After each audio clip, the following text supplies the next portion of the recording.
Hello, everybody. I am Ryan Rawl, and this is my co host, Denna. I am here to just talk at people because apparently that's a thing people like to do is listen to people talk at them. So I'm going to do that because I got a lot to say and there's a lot of things I enjoy and I would like to share them with people. So anyway, the thing that I'm going to talk about today, the first thing I'm going to review ever, and I'm doing it because it was a gift from a very good friend of mine, is this little bad boy right here. I don't know how to do fancy graphics on the screen yet, so you're going to have to bear with me with this caveman like approach to holding things up in front of the camera. See? Look at that. Look at all these fancy people on here. Ooh, who's that? Is that Zach Efron? Wrong. That's Ted Bundy. Anyway, so this was written by Marcus Parks, Ben Kissel, and Henry Zabrowski of the last podcast on the left. Now, one of the reasons I really enjoy this book is because Marcus basically wrote it all, and then here and there in between, Ben and Henry just kind of chime in and write little quips and jokes in between, which is really funny. So it's a really interesting read. Nothing too intense as far as content. It basically just grazes over some of the big hitters. Kind of gets into some of the things that are going to make you want to look into these things and kind of get into it a little bit more. So it's a really good book for starter people looking to get into true crime and all that kind of good greasy shit that you find in the underbelly of the world. But it's got some of the best ones. We got Ed Gein, Ted Bundy, Ramirez, Dahmer, Gacy, all the big ones. It's got a couple people might not really have heard too much about, like Son of Sam. Oh, geez, Berkowitz. Geez, that slipped my mind for a second. So anyway, it's got stuff like that. Not a lot of people have really done a lot of research into the Berkowitz thing, but his obvious schizophrenia kind of sets him apart from the other people because he was clearly mentally ill from birth, basically. So anybody that didn't see that coming was kind of an idiot. But it gets into a little bit of the nitty gritty with their crimes, and it's not for the faint of heart, but at the same time it's not for it's very good for people that don't really like the really gruesome stuff because it doesn't get into anything too heavy. That's kind of what their podcast is for. Their podcast is one of my favorites. Been with them for 6 years, give or take.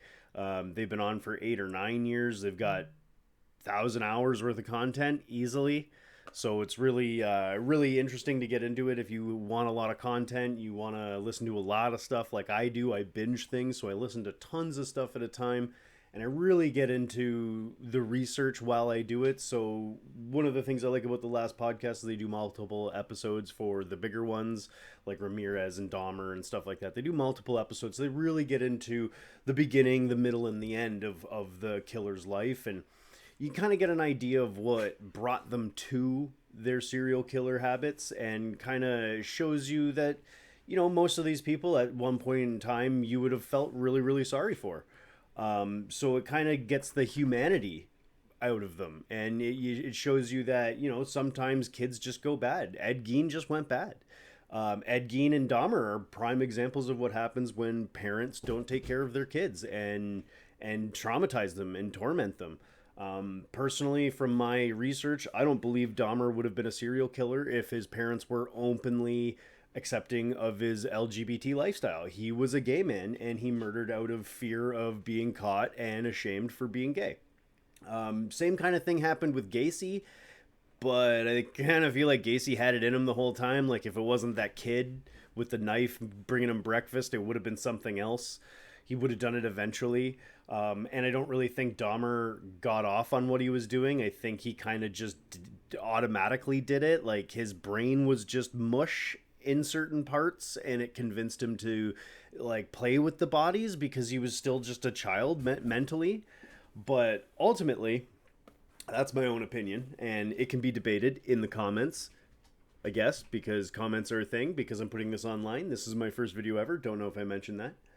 But this book here, like I said, it was purchased by a good friend of mine. Her name is Sunny, and she's an amazing person. I actually got a shout out from Ben Kissel when she got this because there was a big kerfuffle with COVID. I got this just before COVID really hit and all that kind of stuff. So it was really difficult to to get the full extent of the present she gave me. So I thought this was going to be a good thank you to her. My first episode is a gift from her. So I thought that was a good gift. Like I just said, I'm sorry, I don't have scripts for these things because I don't really know what to write. I don't really know what to say. One of the things I wanted to do with this is just kind of talk.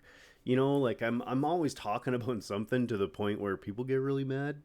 They don't want to hear me talk. So if I do this, you can just press pause whenever you want. You don't have to listen to me for the entire length of the video. Just get what you want and leave. You don't have to listen to this right now. I'm probably not going to talk much more about this book because you really should buy it and read it if you're at all interested in true crime, serial killers, weird stuff, or even just good writing. Marcus, you really see his evolution from just a guy talking about creepy shit to really a master of his trade. He's very, very well educated on everything serial killer, macabre, and insane. And honestly, I gotta say thank you to him because he took on a mental burden doing some of these episodes. You can really tell through the progression of the episodes that he's gotten in deep and it's playing a toll on him. So for all the research you guys did on this, especially Marcus, thank you. Thank you so much. I want to say thank you to anybody that's watching this. I want to say thank you to my dog. She's right here. She's always right here. She will always be right here forever and ever and ever and ever.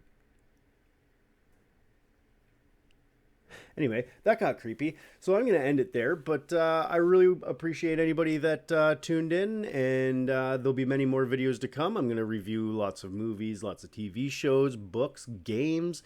I'll review controllers, for example. I really like this Xbox controller. Like, that's a fucking sick color, right? And look at that button right there. I didn't know the new ones came with a screenshot button. It's so easy. I keep dying trying to get screenshots of things. I don't have to do that anymore. So one of the things I also do is Twitch streaming. Starting that up 2 days ago. But, I mean, I get one viewer. I don't know who he is because I can't figure out who he is. I think it's me. But that being said, thanks for tuning in, and until next time, keep your corpses cold.